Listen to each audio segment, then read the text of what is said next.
Hey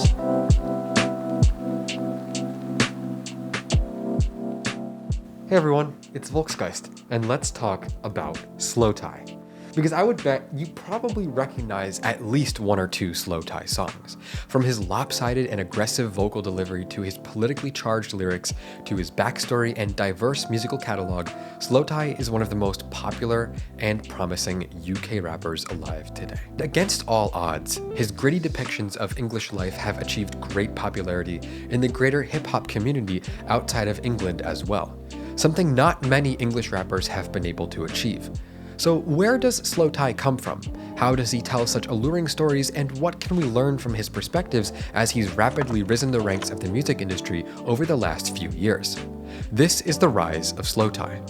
This video is sponsored by Audible. Audible is the internet's best source for any and all kinds of audiobooks, podcasts, guided wellness and fitness, comedy, and Audible originals. And right now, Audible is offering my audience a 30-day free trial that you can access by going to audible.com/Volksgeist or texting Volksgeist to 500-500. We'll talk more about that later, but for now, let's get into the video. Slowthai, whose real name is Tyrone Frampton, grew up in Northampton, a large town in England, 90 minutes north of London. In an interview with Rolling Stone, he said that Northampton is best known for being a city where you can go to buy good shoes, and that many people believe there's a bubble in the city because of that. In his words, it makes people think there's a bubble here, like this is as far as it goes. It's a shoe town mentality. But Slowthai, despite his humble hometown, experienced hardship from a young age. Born to a teenage mother, she raised him with little help from his father, and they lived in a council estate. For my American viewers, council estates are the British equivalent of housing projects in the US.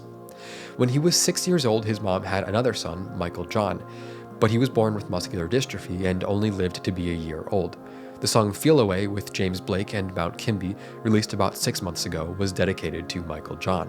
When Slowthai burst onto the scene a few years ago, his strong creative direction was immediately obvious. Having released music since around 2016, by the time his I Wish I Knew EP dropped in 2017, with an extremely aggressive sound inspired by a mix of UK grime and punk, people knew Slowthai had promise. Tracks like Kenny and R.I.P. had dry, off-kilter, aggressive beats that complemented Slowthai's crazed, high-pitched vocals perfectly.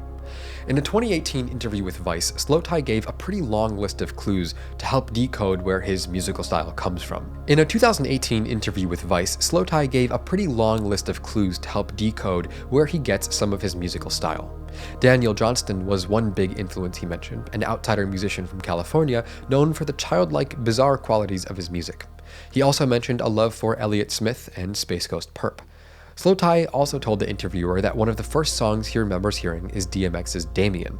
DMX, of course, is a rapper famous for his aggressive delivery. He also mentioned a love for G.G. Allin, an American artist famous for his controversial live performances that often included self-mutilation, the assault of audience members, and stunts so dangerous he was regularly arrested and imprisoned after concerts. Anyway, Slowthai isn't quite that extreme with his persona, but it's easy to see how he could appreciate artists like G.G. Allin, Daniel Johnston, and Space Ghost Perp, true outsiders in the music business.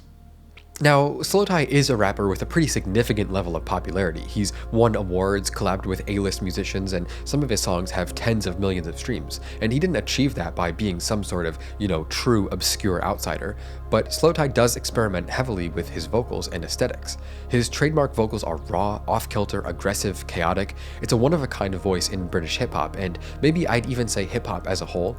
The next closest sound I can think of is Danny Brown's voice and flows, but even then, Slowthai's style is distinct, and it lets the listener into his psyche even if they don't understand fully what he's talking about with English lingo, politics, and storylines, which obviously many of his American fans don't. And I would say that wild style is probably a big part of what makes him so popular in the broader hip-hop community and prevents him from being limited to a purely English fan base. Do you feel like you have a responsibility in any way to sort of give a balanced idea of what politics is to people? It's all good being the guy just saying, it. Like, but at the same time, you gotta lead people to their own truth. Exactly. Like, you have to provoke a thought and then allow people to make their own judgment. You 100%. Can't just shut people away from it. Like, you can't say, that, yeah, and they're like, okay, let's just go. Yeah. I'm gone. None of it matters. And then next year, something happens, and then they're like, why did you tell us to do that? Why? Like, it's like, no, you gotta, like, don't be so dumb just to say this for the sake of saying it. Is there any- So English issues are important to Slowthai. Obviously, his smash hit debut album, Nothing Great About Britain, besides the double entendre in the title, Nothing Great About Great Britain, it presents an intense picture of the disillusionment experienced by millions of young people across the UK. In reality, Slowthai is a product of England's biggest existential problems. The country is experiencing widening poverty, limited opportunities for most young Britons, and uncertain implications from Brexit. So there's a level of angst he speaks to both directly and emotionally. He understands the perspective of the younger generation in his country, not as an outsider at all, but as someone who's gone through the struggle. And his insights are both raw and illuminating to people who are coming in from the outside, as many people are. I know a lot of listeners, myself included, haven't had much exposure to UK politics or hip-hop outside of Slowthai's music. Anyway, Nothing Great About Britain. Rave reviews. Most people seem to agree it was one of the best albums to come out in all of 2019. Pitchfork wrote that Slowthai tackled the pressing crises of the UK with great jokes and writerly candor.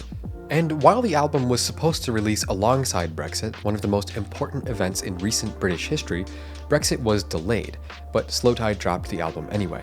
And it's just a wild ride from start to finish. He establishes himself as a knowledgeable iconoclast, not a pure anarchist, but rather someone who sees enough flaws in the system that he finds it no longer worthy of his respect.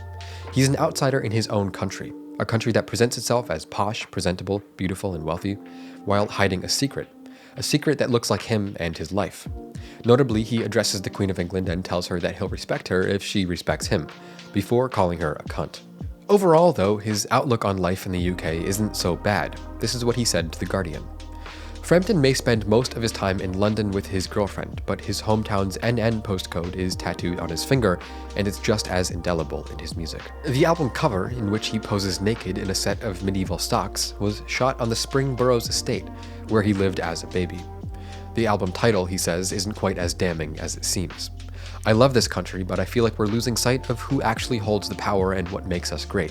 It's the people, the communities, the small places that are forgotten. Everyone that's striving. It's a question. I should have put a question mark on it. Anyway, track 11. On this song, Tyron writes about his upbringing, and once again, in the way that I think makes him a truly talented songwriter, he tells stories about his own life in a way that relates him to the political issues he cares about.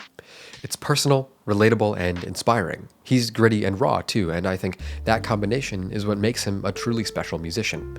I want to get really into analyzing his music, and in fact, I will. I'm about to start working on a video analyzing and combing over the content and stories behind Nothing Great About Britain. But for now, the Rise of Slowthai is simple.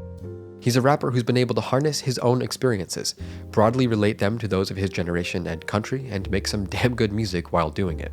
The way Slowthai portrays the malaise of modern-day England is visceral. It's intense. It's like nothing I've heard a rapper do before.